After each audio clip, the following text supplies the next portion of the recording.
Boom. What up, y'all? This is Ian Edwards, and welcome to the Soccer Comic Rant. And I guess I always say that because some people might be listening. But if you're watching, you're like, why is he saying that? We could see you. But yeah, there's people that listen to the podcast. And the people that listen to the podcast, they listen at All Things Comedy, Omni Studio, and iTunes. And the people that watch the podcast, they watch it on YouTube.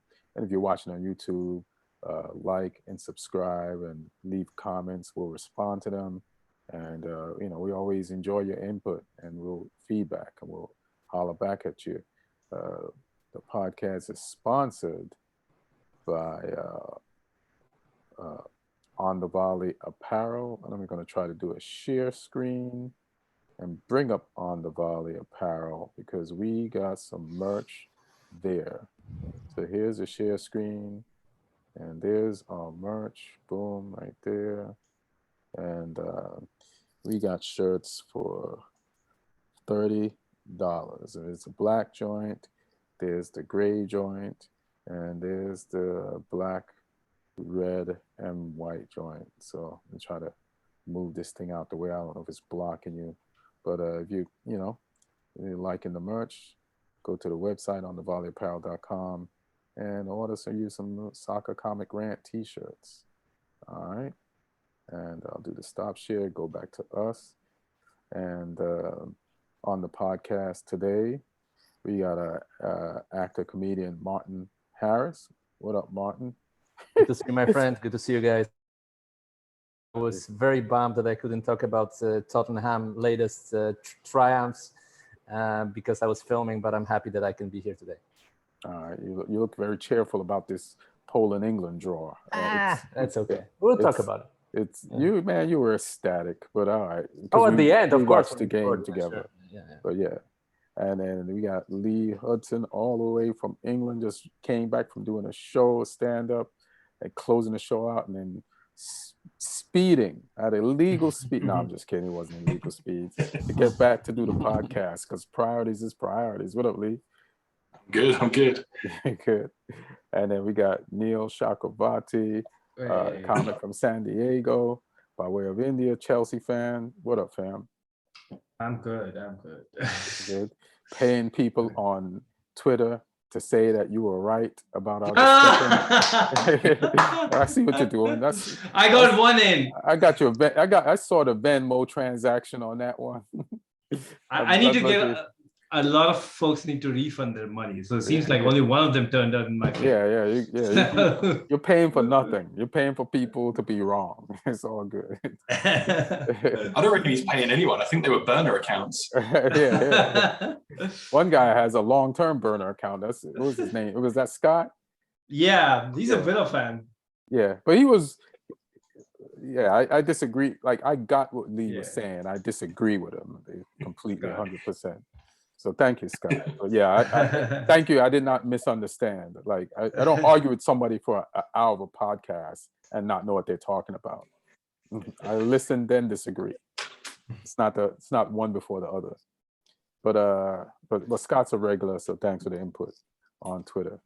And let's just get into it because it's International Week, and we got a lot of stuff to talk about.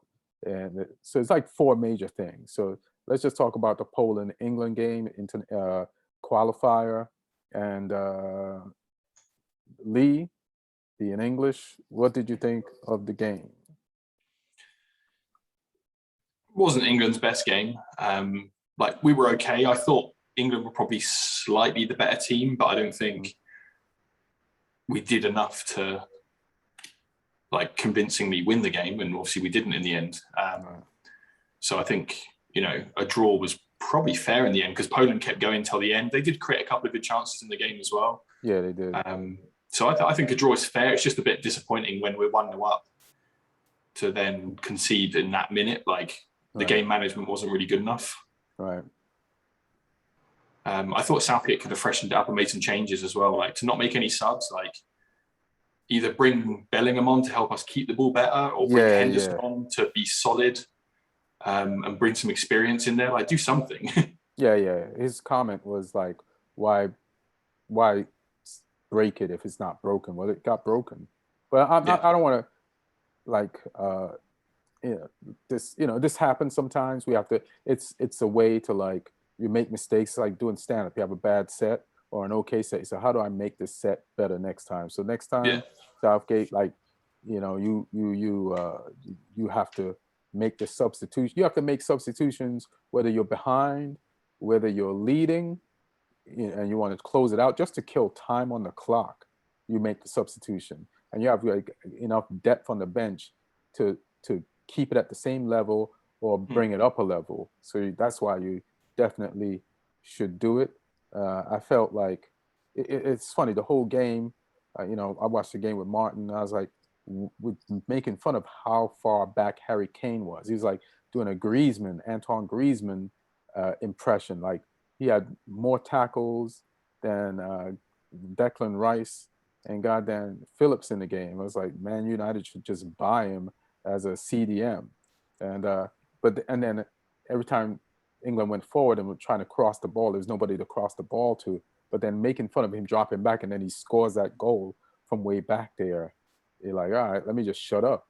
Kane knows what he's doing as a CDM forward more than I know about what he's doing. But yeah, and just in what do you call it terms, in to stop Martin from celebrating in my living room terms, we should have freshened it up and like kill some time on the clock and won the ball and kept onto it and done a better game of game management. It's like that's not a great excuse for not making subs. I feel like the whole if it's not broke don't fix it thing isn't true. Like sometimes you have to see ahead. Yes. Like people are getting tired or whatever. It's been like the third game of an international camp. Like you need to get those fresh legs on there. Like you say, even if it's just to run some time down on the clock, and you're not weakening the team by putting Bellingham or Henderson or people like that in. So just make the changes. Yeah, add some class to it. Martin, how did you feel about the game coming from a guy, because when Poland hasn't beaten England since when, you said? 1973 or 1972, as a matter of fact. Damn. Yeah. And that's a long ass time. And that's the only time we beat England. That's the only time you beat us. The only time. So how did you feel coming into this game, and then how did you feel coming into the game? Because you was talking shit in the chat. Of course, I always do, but that's private and that's for fun.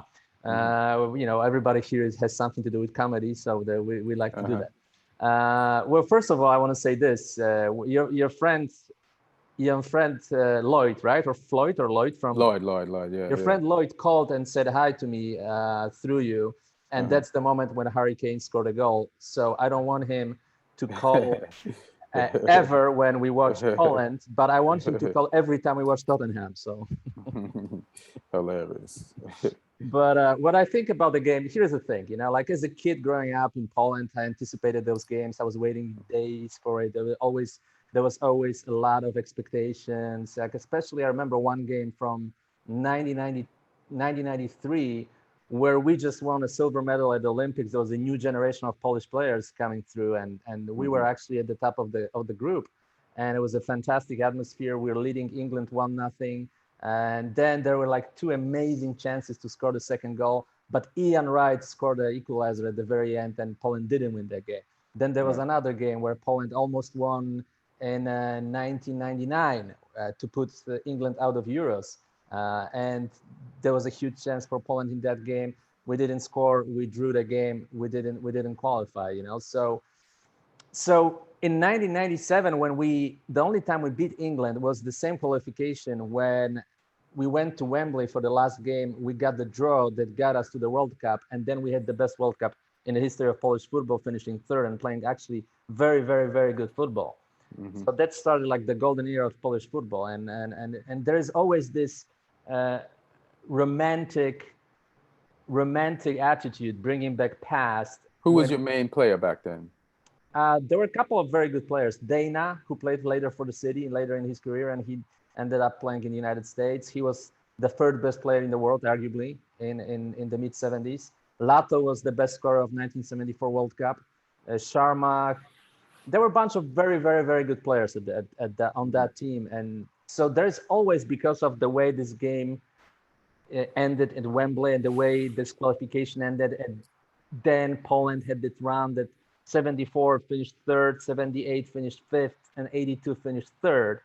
Mm-hmm. There's always, whenever Poland plays England, there's a little bit like a romantic, bringing back memories, thinking maybe this game will start something new, maybe this game will be a new beginning of something great. So this was a big game for y'all. So the way I looked at it, and it was a formality for us. But after the game, I watched at reactions in Poland, and people are ecstatic. They say this is a new start. This is the game with this team needed, and blah blah blah blah blah blah. Which is half good, half bad, because yes, we did play well. We did play arguably well. We don't have as strong of a team as England does, especially on average, because we have one fantastic player in Lewandowski. We had one very good player that keeps actually underperforming for Poland in Szczesny.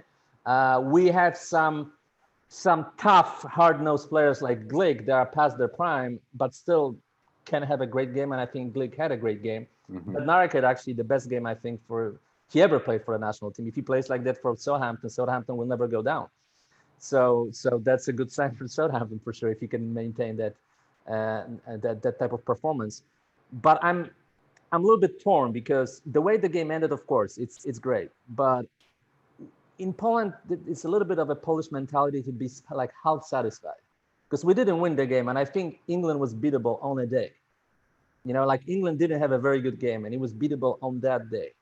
Would it change anything? No, because if we beat England, we're still 2 points behind them, and it doesn't change the qualification. England will win the group. Right now, for sure, England will win the group. Actually, that draw is good for England, because it's 5 points ahead of Poland, and 4 points ahead of Albania.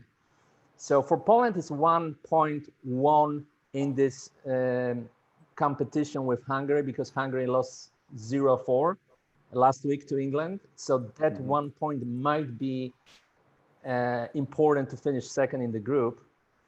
But I think the romantic way it finished, it steered that, that Polish, very much that Polish attitude, like that is not like the way Polish people look at football is very based on like impression of what happened in the moment, instead of like the overlook, like what really happened in, tactically, the way the team is moving forward and stuff. So I think people overreacted in Poland. My reaction is it's a good point, but the game could have been won. It's funny because you were talking shit in a group chat, but when you got to the house, you were shook, you were nervous, and I could see how you really felt. Oh yeah. And then the game started, and you were frustrated with Poland, and then we scored. But even after we scored, the Polish crowd was showing their approval for the Polish team. Yeah. Meaning, and based on what that approval and what you were saying, it showed how much respect and how much you guys rate England. And then them tying up the game and not winning, but just getting a point, and the Polish fans at home being happy with that, shows that how much they look up to England and how much they are not 100% sure about the Polish national team, just like you said, in its history, as of the 70s. But and let's not forget, just let me add one thing. Let's not forget, this is a very good English team. This is the team that in the last 2 tournaments finished top 4 and second. So this is a very strong English team. This draw makes you feel like you came third in the European. No, not quite, but it's a good accomplishment. It made me feel a little bit, of course, less. It's not the same. Like, remember 7 years ago, we beat Germany after they won the World Cup. We beat Germany in the European qualification, and that game actually started something, because then we went to the quarterfinals of the next European campaign, and so that game had like a psychological effect on the team. There was another game like that in 2006 when Portugal, at the time 4th best team in the world, came to Poland for the qualification game, and Poland won 2-1. So those 2 games there were kind of stepping stones. Maybe this game will be too, who knows? But I want to just mention that this was a very good English team that just finished second in the Euros. And the game I mentioned in 1993, where we almost beat England, but then at the end they equalized. In that qualification, both Poland and England didn't qualify for the World Cup. The England team was run by Graham Taylor, rest in peace, who unfortunately wasn't one of the greatest England managers. And Norway beat both Poland and England in that qualification. So it was a weaker English team back then. So this 1-1 is much higher accomplishment for overall average Polish team. Let's be honest. I think it's the context of when you scored as well. Like if you're an underdog in a game and you're 1-0 down and you equalize in the 91st minute, people are always going to celebrate it almost like a victory because of the timing. Like if we'd have gone 1-0 up in the 30th minute and you equalize in the 45th minute and then it finishes a draw, I don't think people will go quite as crazy. Yeah, an interesting wrinkle is that the guy who actually scored that goal, he was the biggest omission on the Euro team. The Paulo Sousa, the new coach who came like last moment before Euros to take this team from Jerzy Brzęczyk, who won the qualification, but the team wasn't playing very well, and pretty much he got fired because of a poor performance in the European Nations League. So Paulo Sousa came, and this guy played actually the first World Cup qualification game against Hungary. Didn't play very well, and they didn't take him for Euros. And there was a discussion in media that he should be on the team. That it was hard to understand why he wasn't on the team. So Sousa kind of admitted that he made a mistake by not taking him to Euros, and called him in because he had really good season in Russia. And Szymanski, who actually grew up playing in this stadium for Legia Warsaw as a 17-year-old when he broke through in Polish league. He did it in front of his home audience, so that's a special moment for him. All right. Neil, did you get a chance to check out the game? Yeah, I was watching it on and what'd you off. think? I was watching it on. I mean, that was smart. It was an on and off type of game. Like I almost said Manchester United, but England plays a lot like Manchester United. It's the same formation, and there are long moments of ball possession and lack of attacking creativity and breaking down the block. And if you know, so when I watch an England game, it just reminds me a lot of how we don't unleash the hounds at Manchester United, but we have like all this attacking power. So, but go ahead. What did you think? Yeah, I mean, and I think it's been a recurring theme under Southgate, right, at England, that you don't really release the hounds. You kind of have a possession-based game, but you don't really. It's not a direct possession-based game, because a lot of the you never really end up crowding the penalty box with a lot of players, which I think a team that has the quality of fullbacks that England does should probably go that route. And I mean, I know Harry Kane scored a great goal from deep, but from the halfway line. Yeah, from the halfway line. But where I feel he like was defending. Yeah, but I feel like that's such a low percentage shot that I think overall England will be better served as Harry Kane is a proper centre forward. Probably right now he's playing like Rooney when Rooney was in his last year playing for England, like dropping back deep. Like he's a false nine at this point. That worked out really well for England in Euro 2016. Yeah, exactly. It's funny because Lewandowski played like that for a long time for Polish national team. He was frustrated. He played like that in this game too. Yeah, but not as deep as Kane. I mean, he was more of a playmaker. He was on the ball a lot, like creating. He had an assist. That was his amazing cross that Szymanski scored. By the way, out dueling Shaw.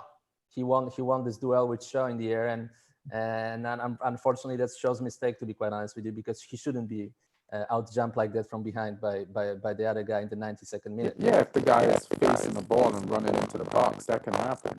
It wasn't. It can happen, but it wasn't his man. It was just like they both. It was his man, actually. They both went for the ball on an instinctual cross by Lewandowski. It wasn't like, oh, that's your man, I'm beating you. the attacking players always favour it in that situation. Yeah, because he has a head start. Yeah. He can see more of the field. He can see where it's going. You're like backing up and trying to calibrate, you know. I think that's where your keeper. Just before you say, because I wanted to address what you said. Now, hold on, no, Martin. Let Neil say something. He's barely said anything. Let him say. Yeah, but I just want to make. No. Just let him get it. No, I think to Martin's point about Lewandowski kind of playing similar, and we've seen certain strikers do the same in various teams, but a team like England, I would think you don't really need to do that, because you have those players in the middle of the pitch that can also run the game. I think Harry Kane, the volume of goals that he's used to scoring at club level, he'd be better. You'd be, as a team, you'd be better served if you just let him do Harry Kane stuff. Like, it's not even Spurs where under Mourinho it was essentially Kane having to assist and score. I think England has the personnel to help him in those aspects, and he could just focus on the scoring. Yeah, or the players, when he drops back, other players got to get forward more.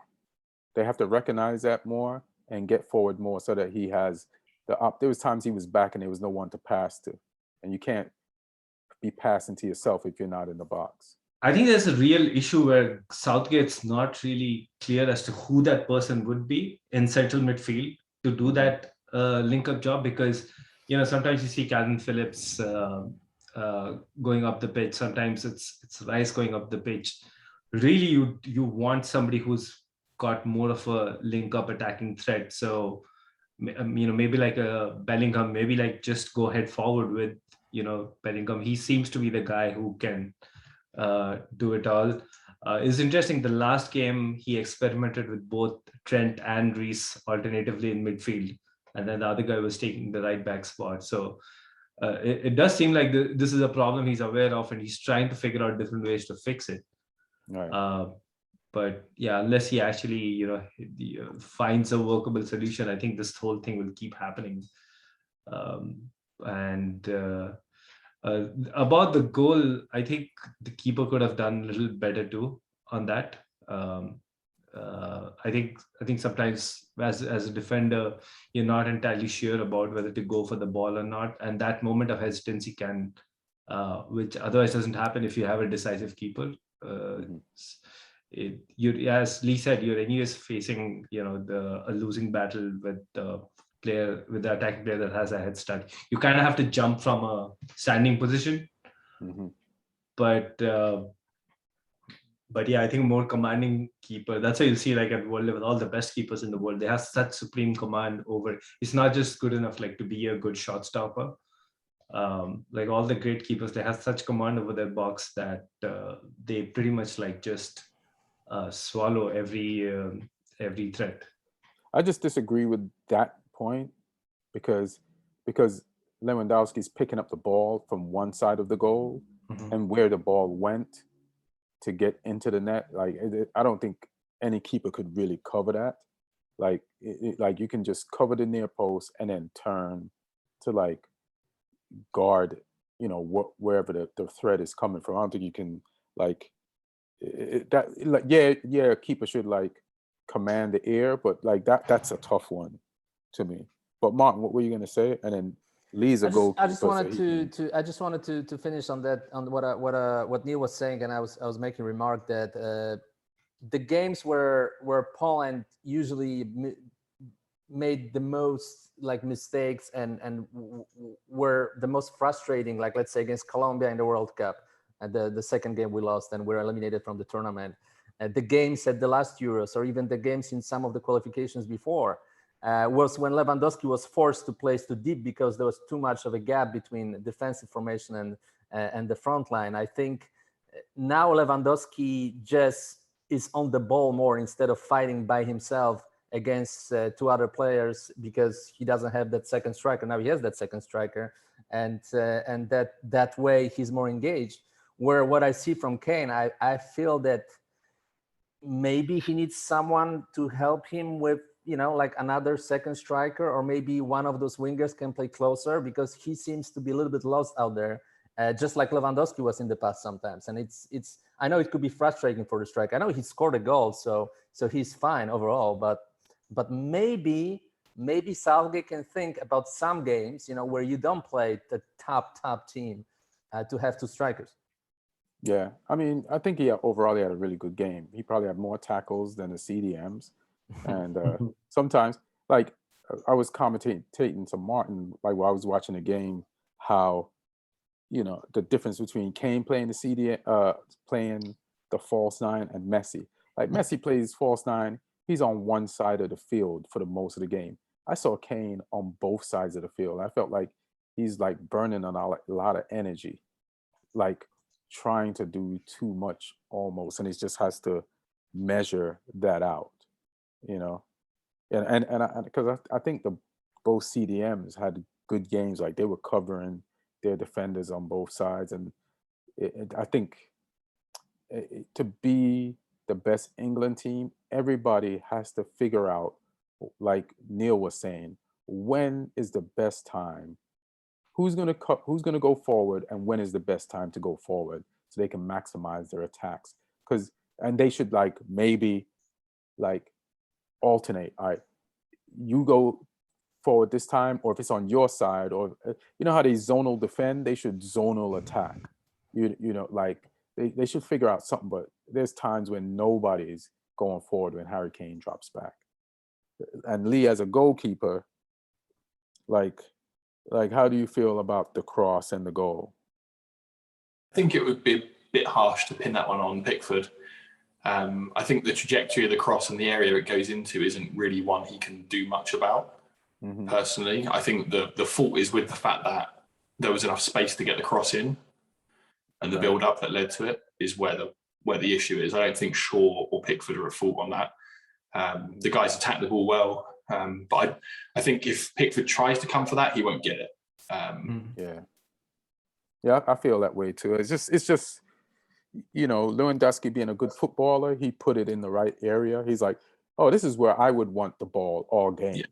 And let's see if I put it there, one of my players will get there and have the advantage that I would have. And he did it. He's a lot of these forwards, man, they could play anywhere on the field. It's a nightmare ball to defend. Yeah. That's just how I feel. I guess I want to say one more thing just about England's play overall throughout the international week. Like, what do you guys think about Jesse Lingard? Like, he's not starting, and he hasn't played any games for Manchester United, but he played, I think it was against Andorra. He scored 2 goals and got an assist. So he's definitely can ball. And then Manchester United offered him a contract, and he smartly did not accept it. He wants guaranteed play. So I guess the question is, it's not what should he do, but like I have an idea. Like, Manchester United could be like, we can't guarantee you play, but if you accept the contract, we'll offer you so much money so that when we sell you, we'll make some money, but also it'll guarantee you get paid a certain amount when you go to whatever team buys you. Like, that's the only leverage. Like, Jesse has the leverage because he can go somewhere for free and demand higher wages. So maybe Manchester United doesn't even have the leverage that I'm assuming that they have, where they can be like, we can guarantee you this amount of wages now, so that when you go to another team, they'll have to pay you that amount of wages, just so that we get more money for you, because now you have more years on your contract. So what do you think of the Jesse Lingard situation with Manchester United, being that he's producing for England? What do you think, Neil? I was a little surprised that he didn't go out on loan, at least, because even if you want to retain some sort of value, in selling him, you'd want him to be, you don't want him to be somebody who's, sitting in the stands every week, which is what I feel will be the case if he, at United, because right now, with Sancho, with Ronaldo, there's going to be so many combinations. Like, even with injuries, he's probably like 7th or 8th choice now, and it's really tough to see where he gets. Far. I mean, just look at it. Like, you guys play a 4-2-3-1, so he's probably. I mean, he's not going to play striker, so in that three, he's probably behind, and you got to fit in. So, and if you play 4-2-3-1, you're playing two DMs. So even Pogba is vying for those spots. So it's like Bruno, Pogba. In those three, it's Bruno, Pogba, Rashford, Greenwood, Martial. That's 5 right there, and then there's Juan Mata, who I think gets some game time. So there's 6. Listen, Mata is obviously at the end of his career. He should be a coach, a player coach, right? Yeah. Like every time they play Mata, that's playing time away from Van der Beek, and it's playing time away from Jesse. Oh, there's Van der Beek too. Yeah. Yeah. So it's like, come on, man, just don't put Mata in the game unless I think I was wrong. Like he's probably 9th. But he should be ahead of Mata. Like, but doesn't Mata play more though? Like if you look at whenever he does. He does. Yeah. I think Mata's played this season already, as a sub, and that's like if you have Jesse Lingard, put him in or put Van der Beek in. That doesn't make any sense. I think that's the thing. Like one of them needs to go. Like somebody needs to be off the squad. Yeah, we're not cutthroat enough. Like and also. This is the reason why Jesse didn't go. Like you're right, he should have went, but we got Ronaldo a day or two before the chance windows closed. So Jesse expected to play. And then the Man City threat of Ronaldo going to Man City came on our horizon, and then we went for Ronaldo. So there's no time to kind of like start up, heat the let's sell Jesse Lingard thing, to machine to start. And then instead we cleared out Dan James, but there was just no time. Yeah. And West Ham was the only person that was bidding for Lingard, and then they bought players just because they didn't think they was going to get him from us. So it was timing is a mother. What do you think, Lee? I mean, I stick by what I said on previous podcasts where I said you should have sold him during his hot streak at West Ham last year. You should have put a deal in then and got the money for him, because although he was ripping it up for West Ham then, I just couldn't see him coming back and getting the games that he needs at United. Like I rate the guy, but he needs what he got at West Ham last year, which is a team that relies on him. Right. United don't rely on him. Like I think he enjoyed that responsibility and pressure at West Ham, where it's like, oh, I need to be the guy. Whereas at Man United, he's just one of a few guys, and he's not even anywhere near the main guys. Right. So yeah, I think he should have moved on in the summer. But I mean, I don't know if Ollie sold him some lies or something and said like, you'll get minutes. Yeah. Ollie looked like nobody will believe he's lying to them and be like, I'll stay. Martin, what do you think about the Lingard situation? Well, I wouldn't overreact on the fact that he's not playing for United, and I wouldn't overreact on the fact that he scored against Andorra. I mean, sure, Andorra didn't fall on their sword against Hungary today. They only lost 2-1 and had a goal disallowed, so which is a pretty decent result. They defend okay against Poland. They also created some problems in March. But it's Andorra, like, come on. You can put any Premier League player and they will have a chance to score against Andorra, I think, So I wouldn't overreact on that. Let's see what can happen. And it's going to be a major decision for him, because we didn't see that coming. His outburst at West Ham. You were even very down on Lingard when he was at Man U before. Yeah. That he's kind of not really developing that much. And then this one season with West Ham, not even full season, changed this perception a little bit, But we have to be careful with those players that have 1 or 2 good seasons. Nobody remembers Jack Wilshere anymore. Nobody remembers Tom Cleverley anymore, So he needs to be consistent, and let's see what he decides to do next. But if he wants to go to the World Cup, he needs to stop playing.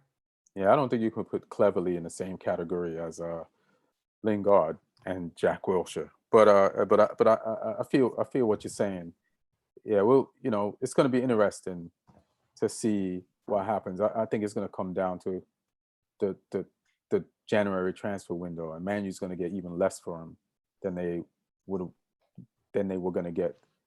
That was too low for them to want to sell him to West Ham for by then. But we'll see what's up. Now, unless Ian, unless I'm thinking right now, because you mentioned that you want the central midfielder, unless West Ham and Man U work out some sort of a Declan Rice deal where he'll be part of it.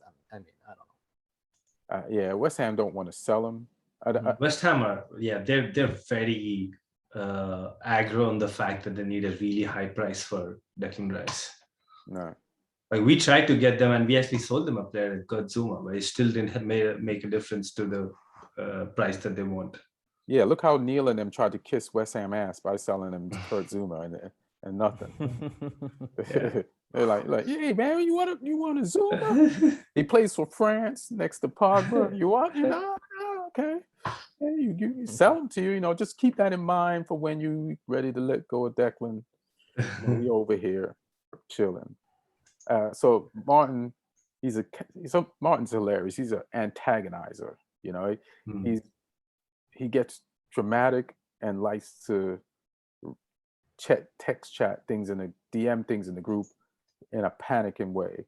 So America had 2 draws. Oh yeah, no, that one is the real one. CONCACAF That's the real one. Qualifies. They had 2 draws in how many games? Out of how many games? But they have potentially 2 worst teams in the group. Right, but how many games are left 12 for them to play? So they have 12 games, and Barnes like, it's over. No, I didn't say America it's over. may I not say they're going to qualify from the group. I said they're going to be in trouble if they lose at Honduras tonight. They're going to be in trouble. In my opinion, they will be. If they lose at Honduras tonight. Do you honestly believe yes. even if they lose to Honduras, they'll be in trouble? They're in trouble. Right. Yes. They're going to most likely fire Greg Berhalter if they lose to Honduras. The guy that just won. Confederation. Yeah, I understand. But those teams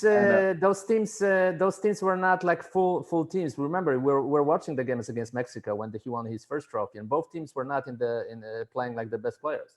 So right now it's a real deal. Right now it's the World Cup, and I remember last qualification, everybody was saying, yeah, sure, 1 loss, just 1 loss, and then at the end, US didn't make it, because there were too many losses at the end. So you gotta be careful. He hasn't lost. Is the second campaign? Yeah, he hasn't lost, but he lost points against El Salvador and Canada, 2 teams that normally wouldn't even be in the final group for the qualification. So I feel like you're disrespecting Canada. Canada's got the best team they've had in years. Yes. Yeah, but still, they're not that good. Come on. Says who? They haven't qualified for the World Cup since 1986. Yeah, but that does this is their moment, their change. I think their moment will be in 5 years. That will be their moment. How many go through? 4. 3 and 1 goes to the playoff. And listen, they still didn't play Mexico. They still didn't play Costa Rica. They still didn't play Panama. It's competitive out there, man. So, but technically, the U.S. is in 3rd because there's Mexico at the top, and who's the team after Mexico, and then after that team, U.S. is tied for 3rd. No, U.S. is tied for 4th. Canada and Panama are both on 5 points. Yeah, but everybody else has 2 points, including the U.S. So U.S. is tied 4th. 4th. The 3 teams on 5 and above. Oh yeah, I thought when I looked at it, it was like 2 teams above 2 points. But all right, cool. There's still your Jamaica out there, There's still your Jamaica is surprisingly struggling. I don't know why. Because I saw the Jamaican lineup the other day, and I didn't know that. Yeah, they have Antonio. Antonio. Yeah, he walked out, and I was like, "What the fuck?" I was like, "Shit, when did they get him?" Because he didn't play in the Gold Cup, right? Yeah, I think it was just last few weeks. Yeah, and he's like, ever since he got the record, yeah. Well, but they didn't play US team yet, so that means there'll be another tough game for US at Jamaica, where they lost in the last World Cup qualification. So, listen, I know it's early, but based on what happened, based on what happened in the last qualification, where people are saying exactly the same thing.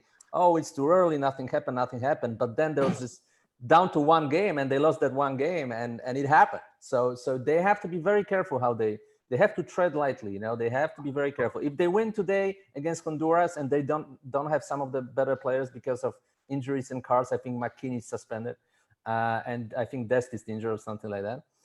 McKinney's that's a disciplinary internal issue though. That one. Yeah. So what is it for, Lee? I think he was meeting some people outside the protocols or something. Oh yeah. Landon Donovan was slating him for it. Okay. Yeah, there's something missing in this team. It looks like there's no discipline. It looks like the team is not on the same page. And I've heard this discussion in the last couple of days that, American Federation keeps making the same mistake, hiring, not proven American coaches where they're not really that valued in the world. The same with Polish coaches. Polish coaches and American coaches are not very valued in the world. Not proven what type of coaches? Well, finally, Poland hired an international coach, and I'm talking about America. What proved that they're not really that valued in a World Cup, in the world of football. They're not getting job offers from top leagues or even not top leagues. They're not getting, except of one coach, Jesse Marsh. No one is working in a decent league. So there is a reason for it, And sometimes listen. I've got some friends in the MLS.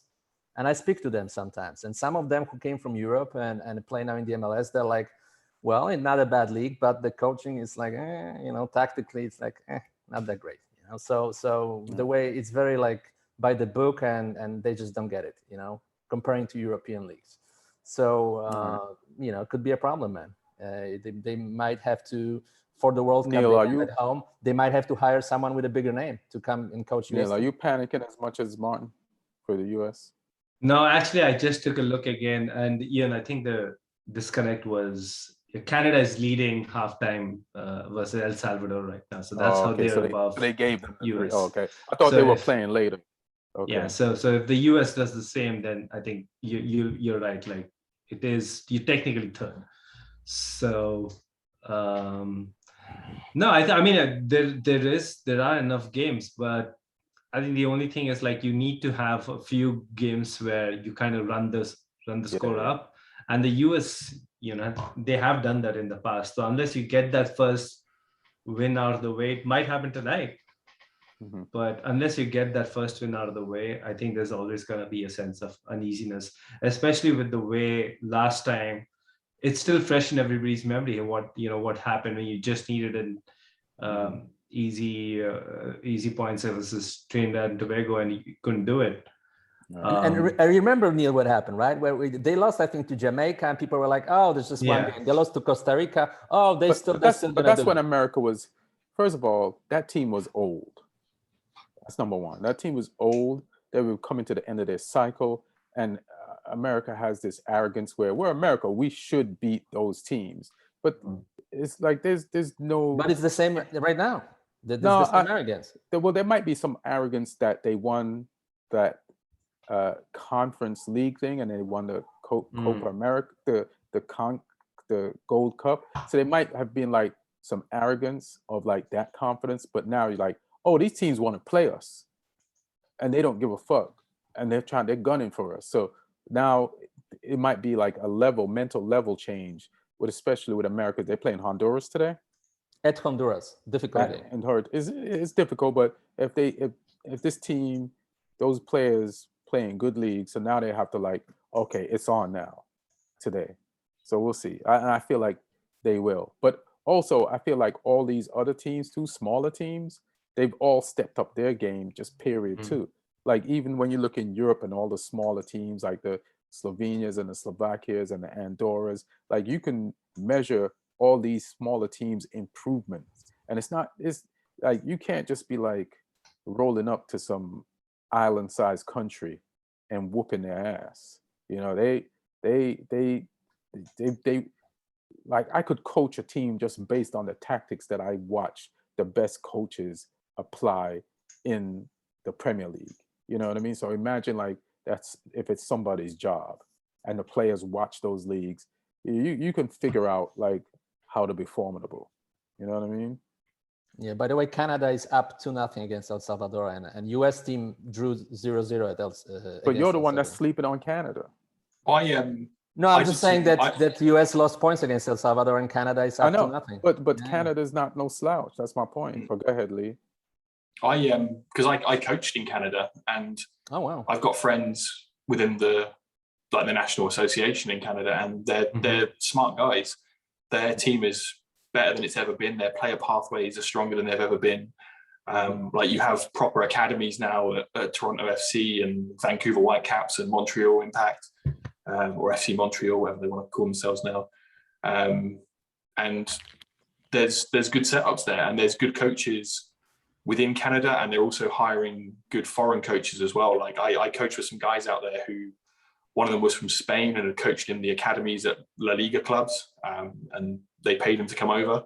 The same time I went over there, so there's good people working within the pathways there. It's an interesting like setup they've got, and just I was based in Toronto, and Toronto's got a huge like immigrant population, which meant there were loads of kids that had come in from cultures that football was the first sport. Like I was coaching kids who were born in Canada, but their parents were Colombian or Mexican or Croatian or French or Spanish or even English as well.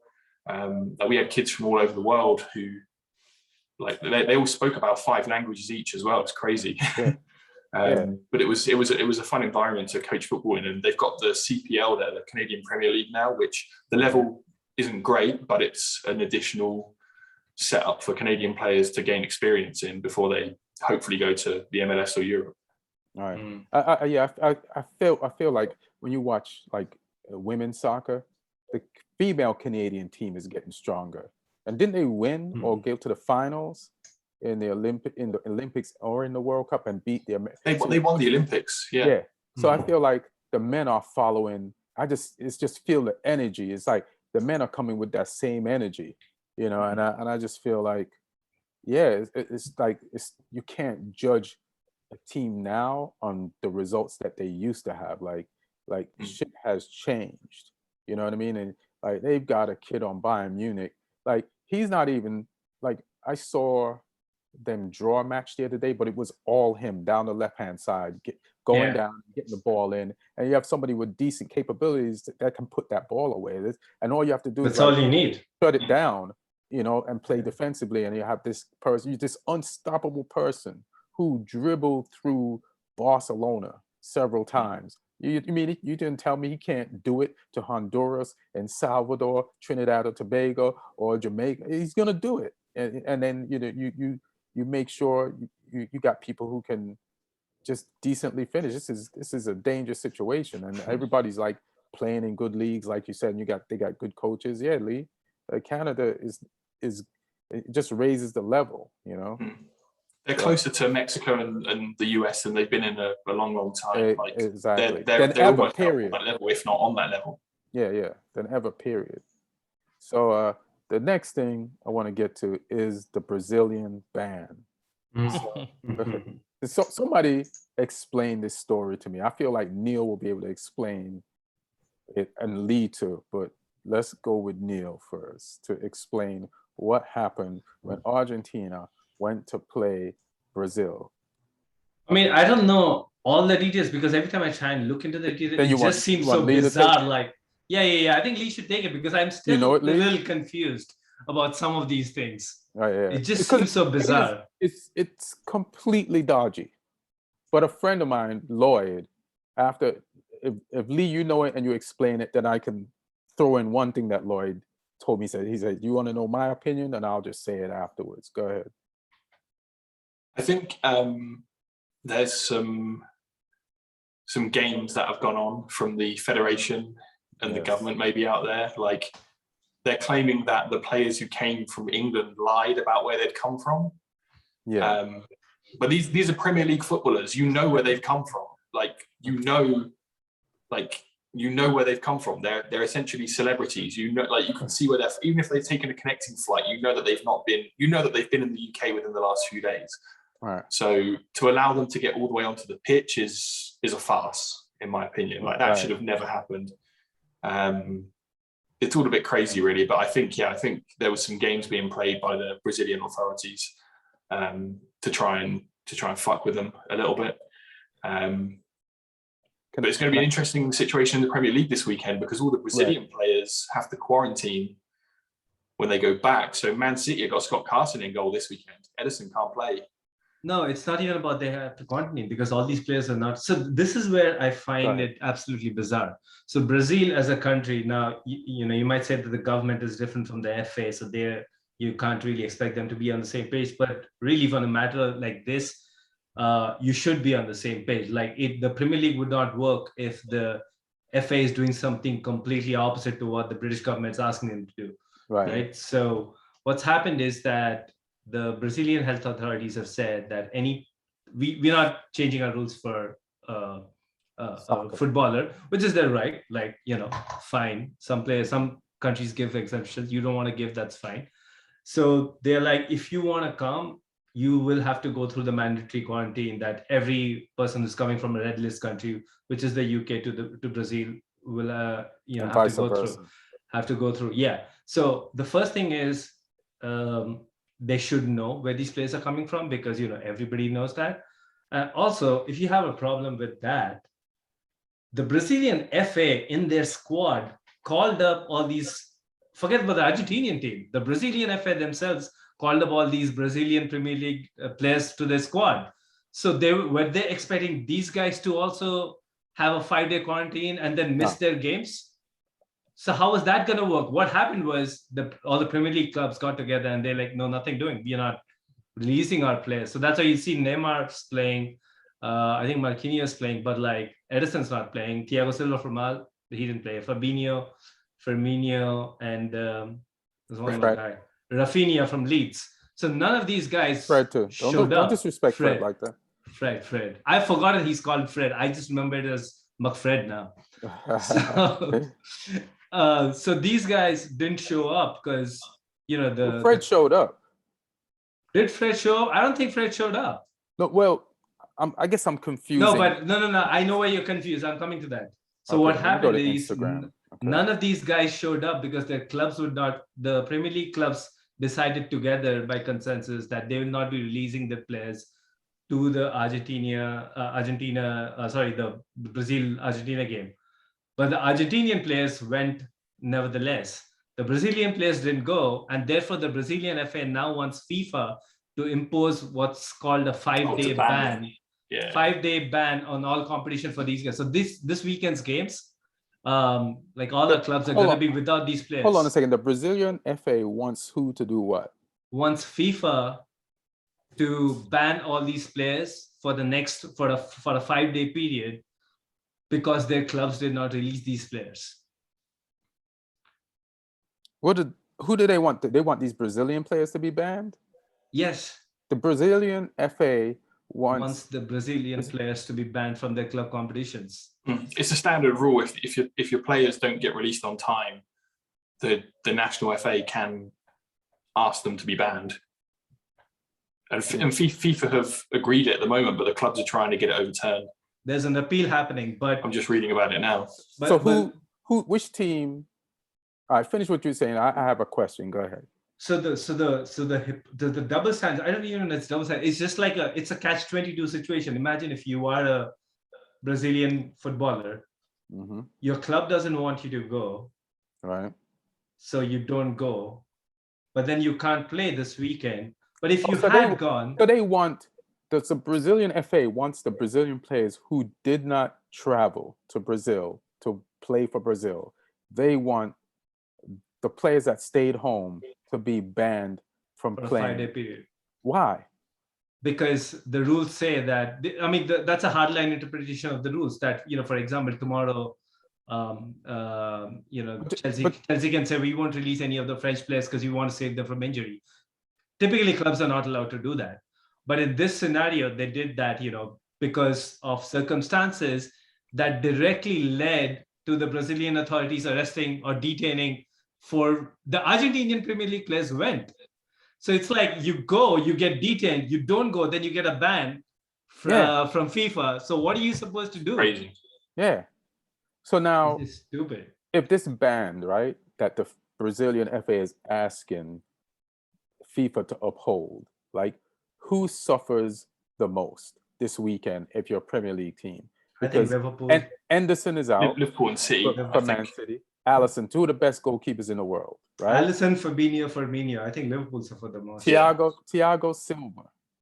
Yeah. He's Spanish. No, Thiago Silva. Thiago Silva, yeah, he'll be out, but I don't think Chelsea would miss him as much. But City would miss Jesus and Edison, And I think Zach Steffen has COVID. So Scott Carson is going to play his first game in his one game a season. Fabinho. So that's two Liverpool players, two main Liverpool players. Three. Who's how old is Scott Carson? Fabinho, Alisson. How old is Scott Carson?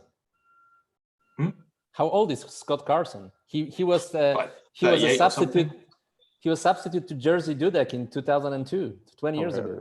Hilarious. Yeah. He's like 38 or something now. So Liverpool hits the hardest.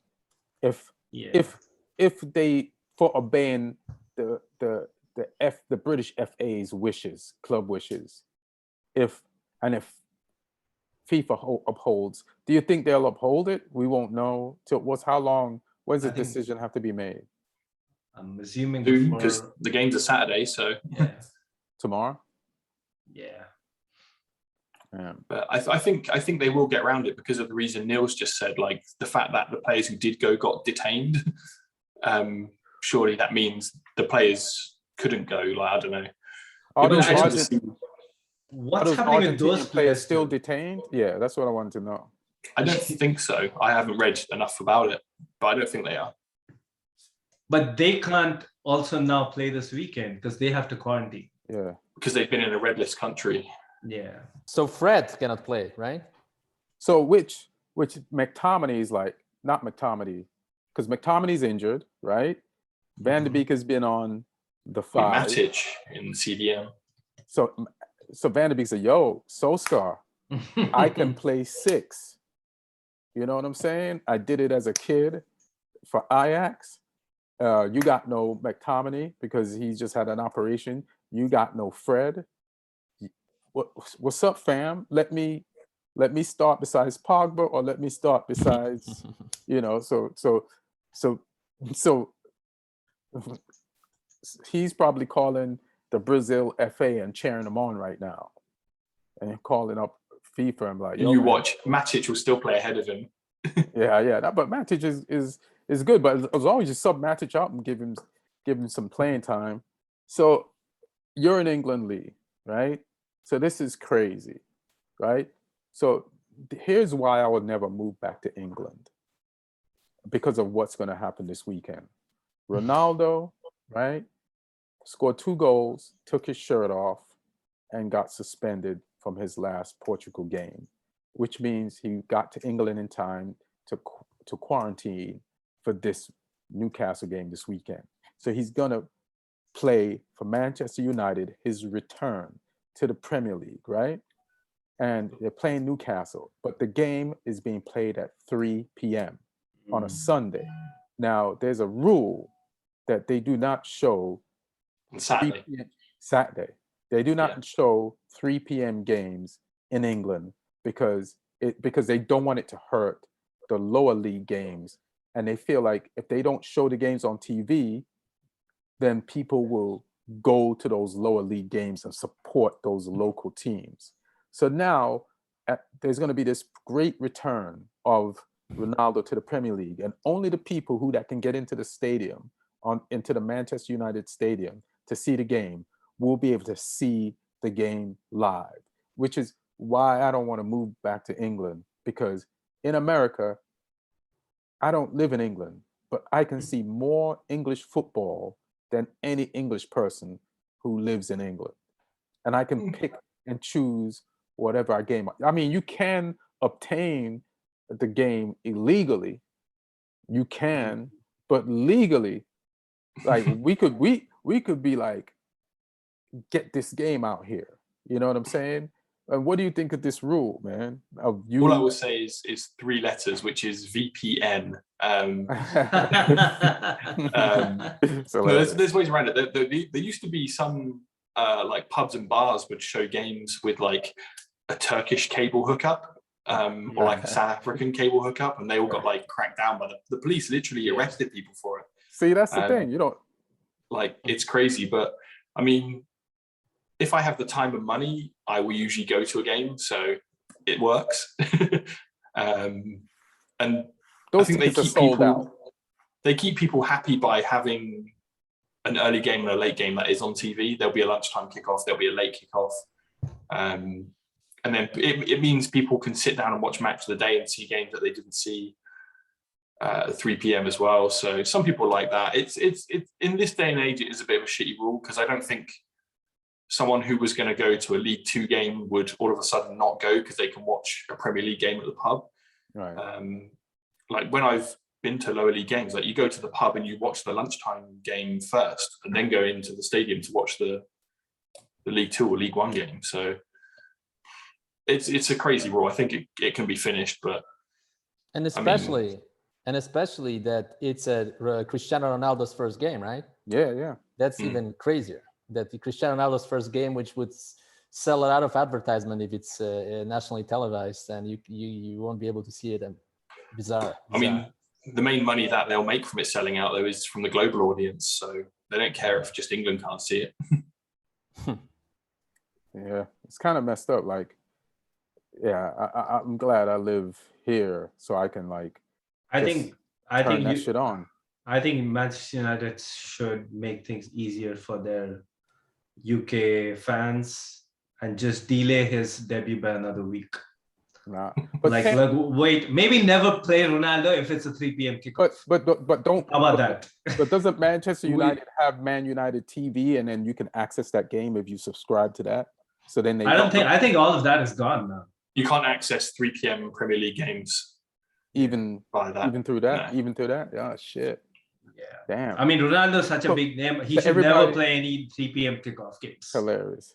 So basically, if you want to see this game, you have to book a flight out the country to see this game. No, or you just need to know the right websites. Right. All right. That's what I've heard people do. It's hilarious. That's pretty funny. So I want to like look at some of the games this weekend because now we're back in, and we can end with that, like speculations of like what are some of the scores gonna be. By the way, Neil, I'm hearing that PSG, according to BBC, is sniffing and sending flowers, postcards, and chocolate to Rudiger. So what do you think about that? Well, he's in the last year of his contract, and he wants a big pay hike, almost double. Like, I think he's on 100K right now. He wants 200K. How old is he? He's 28, I think. Oh, shit. They're going to get him then. I mean, we can pay him. And I think the form he's probably been one of the best defenders in the league ever since Tuchel came in. Yeah. And if we are going to continue, I still have doubts over him in a 4-man defense. Right. But every indication we get out of Tuchel is that this 3-man defense is not going anywhere. So as long as that's true, how are we, like, I think paying him that 200K is cheaper than trying to buy somebody to fill in that spot next year. Right. So I think we should just, if the solution is money, I think we should just do it. Yeah, because you guys made money from players despite how much you bought and sold. So yeah, why not? Yeah, and that's like an extra 5 million a year. I mean, you really shouldn't. I mean, if you get a new player, it's a risk. Any new transfer is a risk. The person you're going to be getting is probably not going to be. It's not like you're going to get Van Dijk from the market, right? So that's going to, and anyway, no matter who you get is also going to come with a transfer fee. They're going to have their own salary demands. A pay hike for one of your best performing players in a team which is now looking like a team that's ready to go to the next level is I think the easiest fix among all these options. All right. Here's another question. I lied about what we were going to talk about next. Let me see if I can find this what I was thinking about. Let me see. I'm blanking. I am blanking. So maybe I'll just go to. I was going to ask Martin this.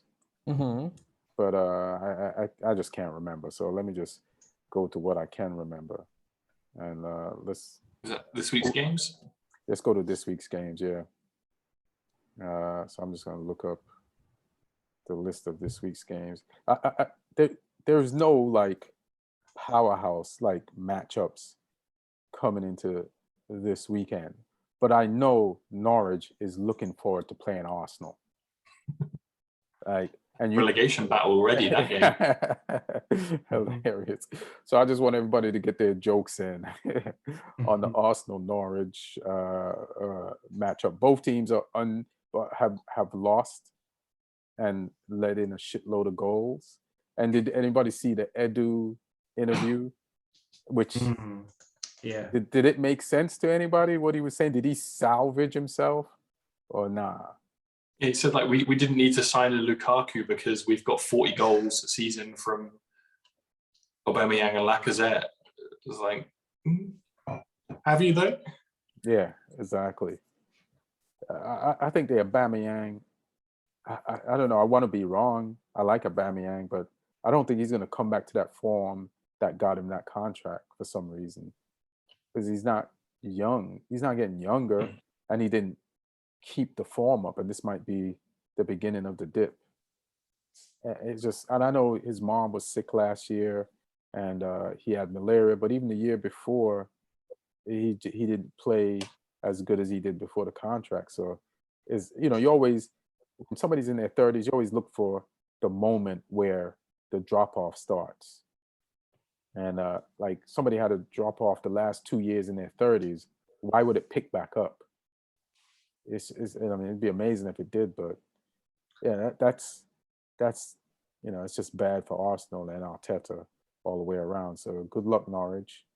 And Martin, what do you think the score will be between Man United and Newcastle? And we're going to assume that Ronaldo's starting. If Ronaldo starts, I think Man U will win probably 3-1 this game. Mm-hmm. If Ronaldo doesn't start, could be a draw because of the defensive midfielder problems. And well, I mean, technically Pogba can also play there for one game. Why not? Yeah, put him next to Van de Beek. He can play there for one game.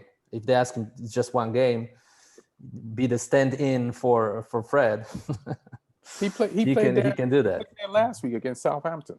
Yeah, but like to be that guy, that DM guy. For one game he can do it. He's got enough physicality and athleticism, and he can run, so no problem.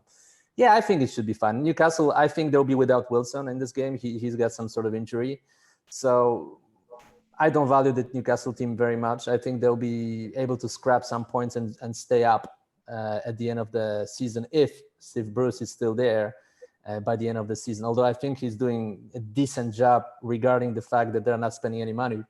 And I read a hilarious story that he picked up his phone and he started making calls to agents himself without talking to the sporting director because they were just not giving him any players. So he started scouting. He started making moves himself as a manager. Hey, can you get us some players? He started calling like agents and managers for that. Well, it's tough. They're not spending any money for a while. Sometimes they buy one or two players here and there, but it's not a good situation for him. And he's a Man U legend. Some people don't remember that, but I'm sure you do, and I'm sure Lee does. He was a great player for Man U one day. I remember, and I'm shocked. But he just never got off on the right foot as a coach. Like I feel like as a coach, you have to pick the right job. Because coaching is a momentum thing. He brought teams up, I think 3 different teams. Yeah, Wigan, Hull. Yeah, but is that who you want to those be? Places. If you're a Man U legend as a player, is that the type of coach you want to be? To bring the team up, coach? Don't you want to coach on the same level that you played? Champions League, vying for the league, winning the league. He's a very nice guy, though. Very nice guy. Yeah, I remember like him. in early 2000s when I was working as a sports reporter, young 23, 24, very hungry, very very straightforward. I got his phone number from someone, and usually I was calling him every 6 months. Whenever I transferred to the new newspaper, I would offer exclusive with Steve Bruce. Calling or annoying him? I was annoying him probably too. I was calling him always when I moved to a new newspaper, and he was always giving me interviews. And then he signed like 2 Polish players. Then I called him again, and he was always very extremely nice. I remember, all good old times when you could actually call someone who is a Premier League employee, and those memories are pretty good. He was a really nice guy, very funny actually. He's a very funny guy. Yeah, he has a charm to him. He's like an old baby. He looks like the Gerber baby if he just aged. He has that shape and that face. Lee, what do you think about Southampton versus West Ham? What do you think your chances of beating West Ham? I mean, we're at home, which makes it slightly more in our favour, because for some reason, whenever we go to the Olympic Stadium, we always play terribly. I've seen us live there, and we were awful. Last season there, we were awful. I think the season before, we were terrible as well. So the fact that we're at home gives me a little bit more confidence, but I mean, I would take another draw if it was offered right now, because I think West Ham looked like they've looked in form. They've looked good. Like Fornals is playing really well. Ben Rama's playing really well. Spain today. Fornals. Antonio. Yeah, I mean, these guys are in good form. Like that, I think they're one of the trickiest opponents you can get at the moment. Like a team you don't really want to play. So if we could come away from that with a 1-1 or a 0-0 or something, I'd take that. I mean, it's definitely a game we could win if we play to our full capabilities. But if West Ham play for their full capabilities, then we could have a problem. So I'll take a draw if it was offered right now. All right. And Neil, my bad. Chelsea versus Villa. I mean, Villa is looking a little interesting this season, right? Like with Grealish gone, they have their these 3 new attackers who are supposed to fill in the goals that Grealish provided. I mean, we should be able to do the job. There's a slight question mark over Lukaku's fitness, which is always a big worry, because we've seen our goal scoring issues before Lukaku came in. But did he get injured in the international duty? He kind of came off, and then he said in the press conference that he's been having a thigh. He didn't even say what kind of an issue it was. He said that he's been having this for a while, which is probably a good thing. That it seems like he's still able to play with that. But the good thing was, like, Lukaku scored a bunch of goals in the international period break. Werner got goals, which we will need. And then he missed an absolute sitter. Like, this was worse than any of the things he's missed last season. Earlier today, like a pass, and he just has the entire net and he skies it. So I don't know about this guy. Like, I thought fresh season, but he did get goals. He got 3 goals in this break, got a couple of assists. So let's not judge him on that miss, Yeah, Reece James has a red card. He's on a red card, so you probably see either Aspilicueta or Callum Hudson-Odoi play there.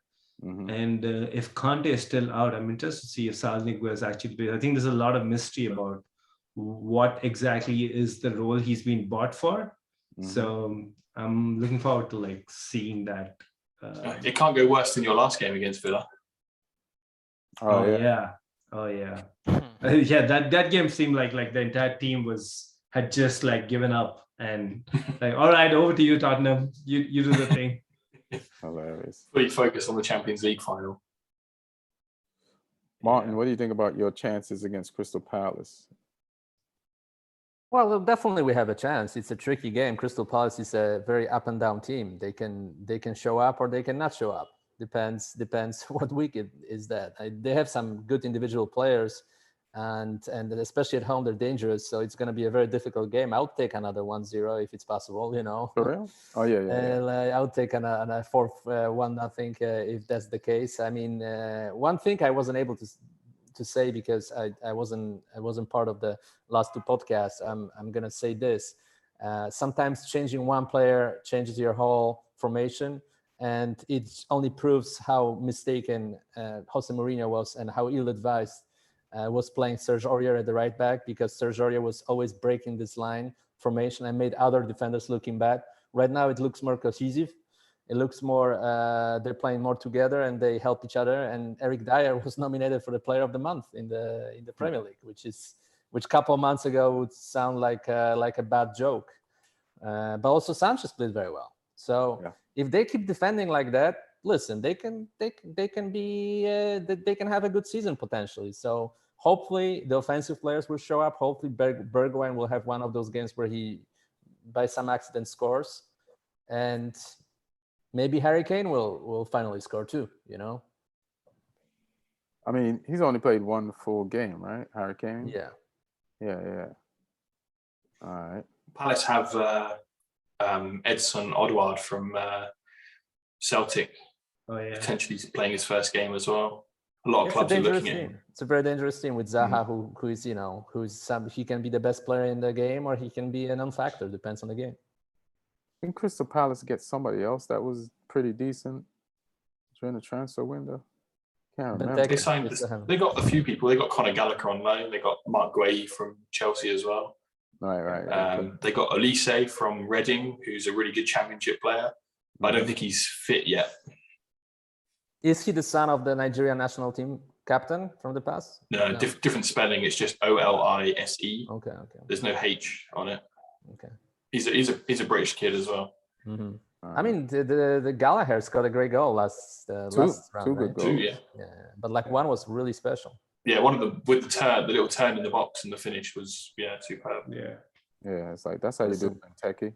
Dangerous team, very very dangerous team. So is it dangerous because you're facing them and you're kind of a little nervous? Like, what do you think of the job? No, it's just a team that you remember. Even last year, they beat you guys at Old Trafford, and actually, I don't remember. I blanked that out. We lost points too to them, I think, twice. I mean, it's a team that it's one of those teams, you know, that can play a great game out of sudden, or can play a bad game. Depends what day it is. At least we know Vieira won't pull a De Boer and get fired after 4 games because he's got points. So he can. Hopefully, he will. Oh, and I wanted to ask you guys a question. I was talking to Martin. Did Frank De Boer really do that bad of a job in the Euros? Because I think we forgot that he had no Van Dijk, and Holland played some attractive-looking football, and the mistake and the problem was like really their best player, world-class defender, the best defender in the world, was not back there. Could they have gone further? And is it and based on where they finished in the Euros, was that really a bad coaching job? Or was it a good one because based on the fact they didn't have Van Dijk? Like we talked about De Boer before. I mean, even without Van Dijk, they still had a quite high quality squad. Like De Jong is one of the best centre midfielders in world football right now. They still had a very capable team, not a classic Netherlands team, and maybe you could say it was harsh because they had a red card in the game they got knocked out as well. But that's football. I mean, I don't think he did anything amazing there, but I think the sacking was maybe harsh. But I mean, his track record in his last jobs, he should have never had that job in the first place based on his track record. I know, but fired from Atlanta, fired from Palace, fired from Inter. But I think he finally found a team that he was doing a decent job at. And then that was, I don't think he should have got. Yeah, well, he's always been strong in the Dutch environment. Like he was a good coach at Ajax. Right. He won titles at Ajax, but Ajax is set up for someone who knows the foundation of the club and knows the philosophy. And Holland, the Netherlands team, is similar to that as well. So he's worked well in those environments, but as soon as he goes outside of that environment, he's been a failure. Sacked after like 1 month at Inter, sacked after 4 games at Palace, sacked after 1.5 seasons at Atlanta. Yeah, but you know what? The Atlanta thing, though, it looks different now because Gabriel Heinze went to replace him, and he did even worse, you know, than Frank de Boer. So there was some bigger problem in Atlanta. I would expect Gabriel Heinze to do worse than Frank de Boer, like based on how he played. It's like that. It's just like Frank de Boer was a higher quality player, and Gabriel Heinze was kind of like erratic as a player. Like he played for Man U. Yeah, I know. I've heard some horror stories of how Gabriel Heinz had treated the players at Atlanta, apparently like denying them water breaks in training and some real like authoritarian shit, which you can't do anymore. Like that's a coach like he was Stalin. Yeah, like, you know, coach. It's never been right, but I think coaches could get away with it in like the 80s and the 90s and stuff, but not now. Yeah, you got to let people hydrate. You know what I mean? It's pretty ridiculous. Well, I mean, like with Frank de Boer, anything that leads to Van Gaal having to come out of his retirement, it can't be like you couldn't have done a good job. Like if that's the end result of what you how did. far did they get? Was it the quarterfinals? Was it first round of 16? 16, yeah. I don't even know if Van Gaal's even alive, or if the Netherlands are just like weekend at Bernie's-ing him now. Like he's just someone's like got him in the dugout. I don't know. I mean, I actually had to see an actual interview of him to believe it, because he said some stuff in Dutch. Yeah, now it kind of seems like that. You don't think it was the Mission Impossible? No, you know how I knew, like, he's still doing that thing which he did at United, where he's like, he's gonna just look at a journalist and then come up with this 50-page PowerPoint. So no, I remember another thing when he was suggesting that a opposite player is diving, and he fell on his back. Very expressive guy. Very, very expressive. He's a character. What do y'all think of Depay? Like, people have been putting his stats up about how many goals he scored, and he's up there in the last season or so on the low with Messi, Lewandowski, and I think somebody else, maybe Ronaldo. But it was the French league, and now he's like doing it internationally, and now he's doing it with Barcelona, and he's doing it in style. Like, could we be witnessing some shit we did not expect? Well, he is to Man United what Salah is to Chelsea, maybe. Yeah, he is. But Man United have a lot of players like that around the world, like from different positions. Like who knew? You know, like we just bought them too early, and expected what they're doing now from them when they needed more experience. I think we need to see a bit more, I guess, to actually say, because I think now is when we'll get to know, because I think it looks like Depay is the face of Barcelona's attack, which used to be Messi for like 20 years, and then folks like Ronaldinho, Eto'o before that. So he's in that line of succession. So he has a high bar to reach, and if he does even maybe gets Barcelona competitive in the La Liga, I think that's when you can start talking about him in those aspects. Let me ask you a question. So he was doing great when Griezmann was there, and even though Griezmann didn't do anything like this season, it's only been 2 games, he didn't score. So this is the question that I blanked out on earlier. Was it a mistake for Barcelona to sell or loan whatever they did, Griezmann, back to Atletico Madrid? Does it put more pressure and attention on Depay and people like, it's like, we're not going to double team Braithwaite or focus on Braithwaite. We're going to lock down Depay and cut away and take away Barcelona's main option and make it harder for him to continue the way he's been continuing, and also to put the number 10 jersey, it seems hastily, on a kid, Ansu Fati, who's just coming back from an injury. It's like, I know the salary's already high, but keeping Griezmann, the worst thing has already happened by keeping Griezmann. You lost Messi. So why not let Griezmann, he's going to kick in at some point and chip in and become that threat. Because last season, he actually had a good season. Like in 40-something goals, he had like 20 goals games. In 40-something games, he had like 20 goals and like 16 assists. So, and that's with Messi on the pitch. So it's like, why don't you just keep Griezmann for the season and not have the pressure be on Depay and what's the kid's name? Ansu Fati. Or wait till Ansu Fati, wait till the new transfer window comes up in January, and Ansu Fati is acclimated, and then, you know, I just think it's. I think that's a lot of logic to expect from the Barcelona board. Like the kind of things they've been doing. Right. I mean, the entire Griezmann thing from the beginning, right? Like they bought him at a very high price, around, I think it was 130 million or 120 million, something like that. Put him on an insane salary. Like, I think you can kind of accept Messi being on an insane salary, but it seemed like Griezmann was on 800K a week. And they kind of like, their entire wage bill was, all the problems they had with their wage bill. So the Griezmann never really worked, because I don't think they had a plan when they bought Griezmann, and he and Messi ended up playing in the same spaces. So finally, when Messi is gone, it seems like Griezmann's going to take over. They still have problems with their wage bill, and Atletico kind of like, kind of behave like they took their lunch money, like, and just bullied them into getting Griezmann back, because they can't afford to keep Griezmann anymore. Right.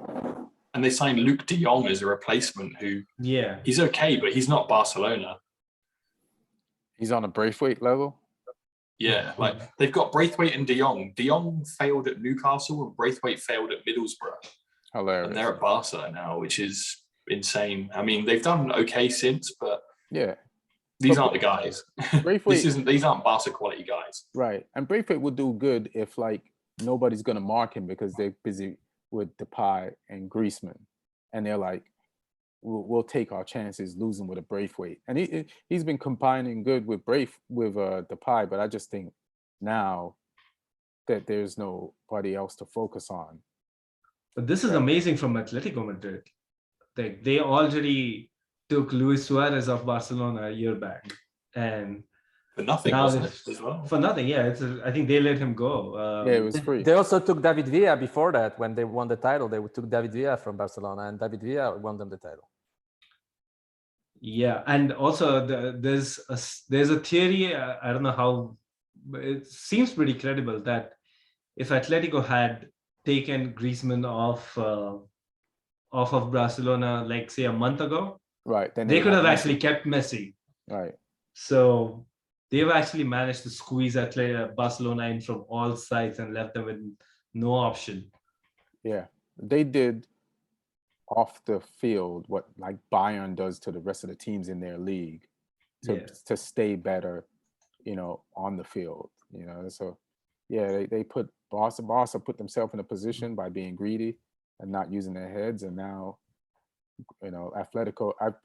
I thought at the beginning of the season, if everything went right, Barca could win the La Liga, but now this is going to be another rebuilding year for sure. All right, so I was going to ask, just like Leeds, Liverpool, who got that, and then we out. I think Liverpool will shade it. I mean, it might affect them if they've not got three players missing. If they've got these players missing, but I think they've still got the quality. It's at Leeds as well, isn't it, though, which might sway it. Yeah. But I've not really seen much from Leeds yet this season that says they're at the level they were at last season. They got like 2 points, I think. I think they got a point. But I mean, we've got 2 points, and I wouldn't think we beat Liverpool. So, but like obviously you guys dismantled them. They were quite open against Everton, conceded 2 goals. So, I mean, they can give Liverpool problems. They've got the capability to always give teams problems. So it'll be an interesting one. But I think Liverpool will probably win by 1 goal, maybe like a 2-1 or something. Yeah, let me see where Leeds are in the table. They're 15th. They got 2 points. So they drew 2 games out of 3. Yeah, Click is injured. He didn't play for Poland. He might not play for Leeds either. So that's a big loss. That was one of the games of the last season. I think opening day, Leeds versus Liverpool. Yeah, that 4-3. Yeah. I think it's There's no Rafinha though for Liverpool as well, for Leeds as well, which is a big miss because he's a key player for them. And I mean, Daniel James hasn't looked the same this season and didn't look good against Andorra. Daniel James is up for the debut, right?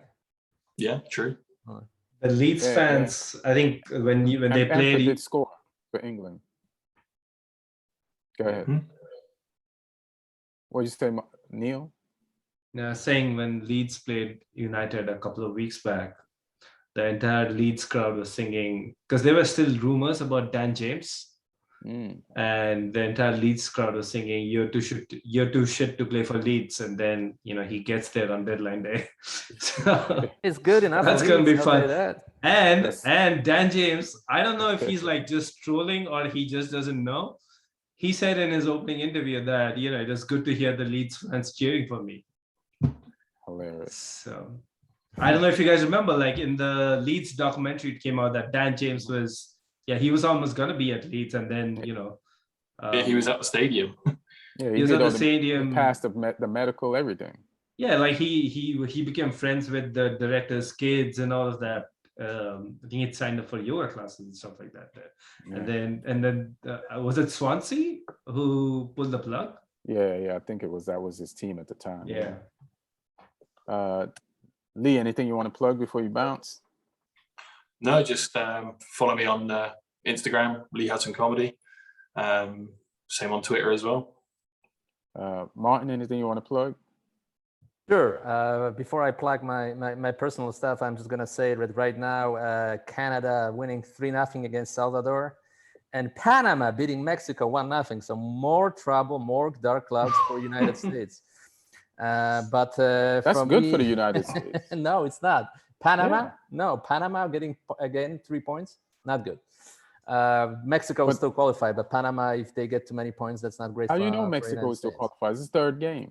Yeah, come on. Mexico ain't that good. They're pretty good. They're not that. Nah, they're not that great. They're not. They don't have their best team. But go ahead, plug. So I'm gonna plug Operation Cordelia tomorrow. Premieres on Audible. It's a great cast. We did it Audible. It's a mystery crime, CIA true story, voiced by a lot of great actors. Directed by one of the best guys in the business. Tomorrow is the premiere. What's the name of it again? Operation Cordelia. My character is a Danish character. All right. I didn't know you do a Dane accent, but all right. I do. Showing your range. I support Denmark. That's why I'm supporting Denmark. Congrats. How'd that work out for you? Well, you remember they did fine at Euros. They did fine at Euros. Yeah, I remember us stopping them. But yeah. Neil, what you got? Any plugs, bro? Just follow me at Sawyer's Lawyer, both Instagram and Twitter. And I just want to give a quick shout out to this guy called Sandesh Jingan, who's the Indian center back, and he got signed during the transfer window by a club in the Croatian First League. Damn. Oh, Ian, you forgot to mention that during the podcast we should talk about Indian national team at the World Cup qualification. Well, ask Neil the question. Neil, how is the Indian national team in the World Cup qualification? I think in Asia, the way they do it is they have, because the number of teams, they whittle it down to the final 12 who play the third round, and we didn't get to that. We lost. We came third in our group, and only the top 2 go through. So we're 100. We're out. We're 105 ranked in the world, so you don't expect us to get. When Infantino and all those guys get more greedy and have like 128 teams, that's what I'm really gonna get in the game. Until then, you just have to keep killing it in cricket instead. Yeah. It's been a good month in cricket in the UK. Yeah. No, but this guy Sandesh Jinga, the importance of him playing in the Croatian First League is this might be the first time ever an Indian has played in a European First Division league. So what's his position? He's a center back. He's like a pretty tall, towering center back. So all right, it's got a huge little ponytail. All right, good. So congrats, India, in football. You could follow me on Instagram at Ian Edwards Comic, and you could follow me on Twitter at Ian Edwards Comic. And I'll post when I got shows and stuff coming up, and I'm going to be pretty much local for the next few months. But everybody out there, thanks for listening, thanks for watching.